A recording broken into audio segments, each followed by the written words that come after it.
Değerli izləyicilər, videonu bəyənib kanala abunə olun ki, hər kəs son xəbərlərdən anında məlumatlansın. Avropada Pan-Avropa Təşkilatı tərəfindən aparılan araşdırma narahat edici nəticələr ortaya qoyub. Xəbər verilir ki, məlumata görə satışda olan almaların 80%-də bir neçə növ zəhərli pestisid aşkar edilib. Araşdırma çərçivəsində götürülən nümunələrin 36%-də beyin hüceyrələrinə zərər verən, 61%-də isə xərçəng riskini yaradan maddələrin olduğu müəyyənləşdirilib. Bildirilir ki, xaricdən idxal edilən parlaq almalar daha uzun müddət saxlanılması üçün tez-tez kimyəvi maddələrlə işlənir və üzərinə mum və ya parafin örtüyü çəkilir. Bu isə insan sağlamlığı üçün risk yarada bilər.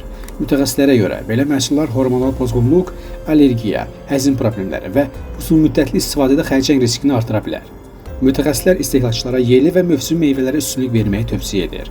Həmçinin almaların istifadədən əvvəl 30-60 saniyə ilıq suda yaxşı yuyulması, mümkün olduqda isə qabığının soyulması məsləhət görülür.